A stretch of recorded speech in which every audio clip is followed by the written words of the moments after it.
Welcome back. In earlier video we have discussed about program control instruction jump n and jump level.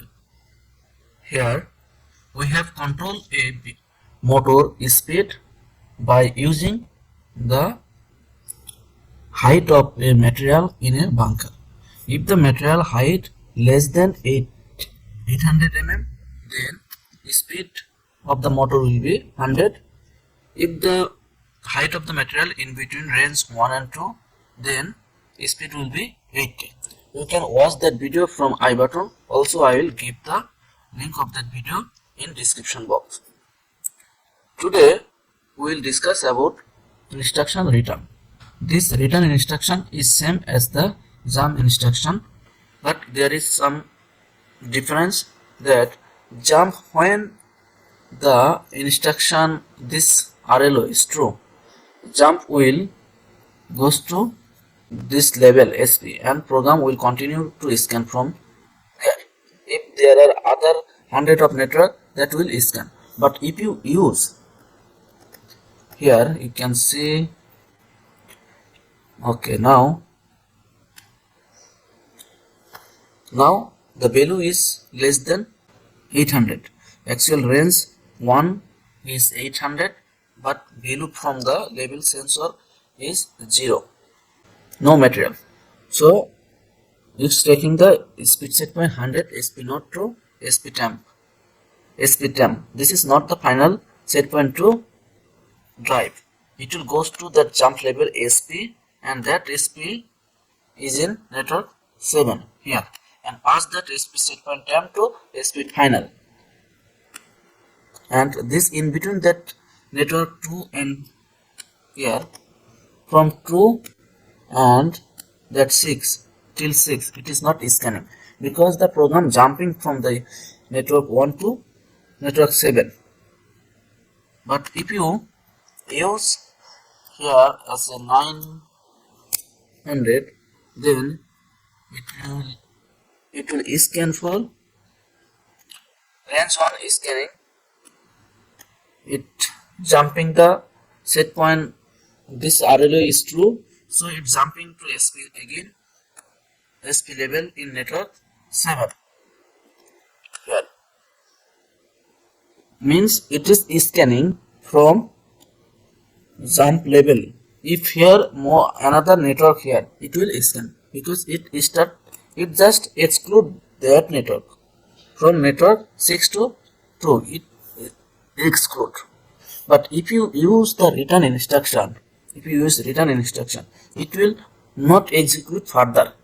If the RLO here is true, means it value is less than 800, then it will move the value SP0 to SP temporary, and here it will give a output, and output as a 1, RLO 1. And here if we use the return, then other network from network 2 to 0, that will not scan. It will terminate the scanning. Let's use the instruction first.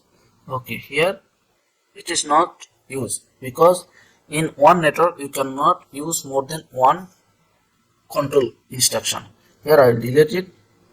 So okay, now this return instruction can be used in 3 ways. Okay, here you can see return true, return as a false, return as a return value, or return as a return. Means whatever input output from the ENO, it will give a output to that RLO, and this RLO, when you call this block name is program control, and this program control instruction calling in the main OB1. So enable out, this enable out value will depends on the return in RLO or here return in true. If you use return in true, it always give you the true value. If you use the return as a false, it will always give the false value. Here, okay, first download it.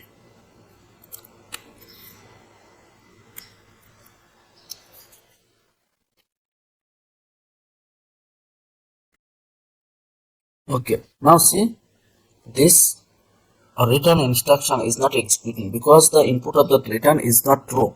RLO of the logic is not true. It will only execute when the RLO is true. Okay, now it will execute in here. Now I am changing the set point 700 here. Now you can see the instruction RLO is true. It will executing this return instruction and it will terminate from here. It will not execute further. Here network 2 to network, here it is not executing. Network 7 is not executing. So value it should be 100 because it's scanning the first network. Scanning the first network and the value should be SP not is 100, so motor speed should be 100, but it is SP8. Set point is 80, means it is not scanning because this SP temporary will pass to SP final from the network 7. SP temporary to SP final, it will execute from network 7, but because of the return instruction it will not pass the value.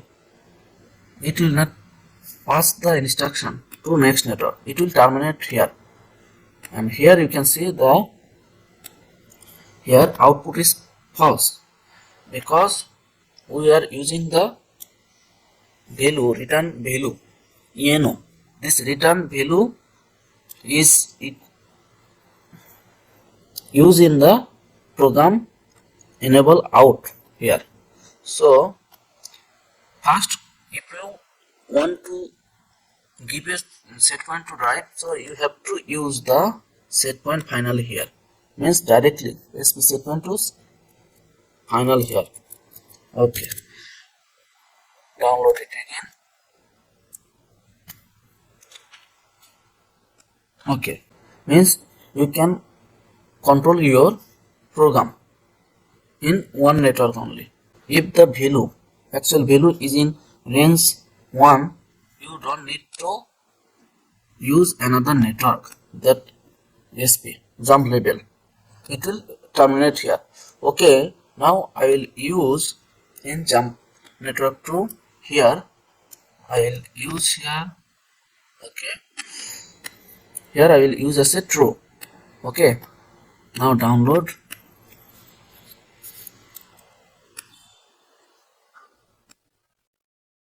Okay, now value is true in network 1, so scanning the network 1 and pass the value SP not to SP final from range 1 here. It will not scan in here. So now I will write the final SP final here also, final here also. Okay, and give the value, input value is 900. Now say download. Okay, now range 1 is false, RLO is false, so this return instruction is not executing. This RLO is now true, so this return instruction is executing, and the value SP1 is passed to SP final, so drive speed is now 80. Okay, and another thing, that return value is true, so when you call this instruction, when you call this program control instruction in main OB, now this main OB ENO is true. Here you can see ENO is true. So ENO is true because we are give the return value is true. But when you give the value, okay, when you give the value as a 700, means the here you can see the ENO is false. ENO is false because in network 1 we are used return value as a false. Okay, here you can also use, I will use in another network here, that another return instruction that if the return value means it will show the enable out as 1 or 0, that depends on the enable out value here, RLO of that logic from here to here, that will pass to that ENO of the program control output here. Now say here I have used RLO. Now I will give the final. Okay, final here. Now download. Okay. Now I am passing the value here less than range 1, that will set point is 100. In between range 1 and 2 it will give a set point as a SP1. In between 2 and 3 that will give the set point SP2. We are now programmed, just now we programmed RLO as a in between range 2 and 3, actual range 2 and 3. So we will give the actual value 2 and 3 actual value here in between 1000 and 1200. So here I will give assumption as a 11 1100. Okay, 1100. Okay, now actual value is 1100. So now set point is 70. Set point is 70. Set point is 70. Now it will terminate here. Program will not execute further. Okay, it will execute earlier network. This will execute earlier network, but it will not execute further. It will terminate here, and the value of the return value will copy to ENO. Now we have copied that return value as a RLO. So ENO is true because the RLO here is true. Enable output or you can call the input of the return is true, and that is your RLO. Input of that return or output of the ENO is your RLO, and that is true. That's why your main OB. In main OB program control ENO is true. So by using the return instruction you can save your execution time by terminating the program there. We don't need to execute further if the same program is there. Okay, thank you.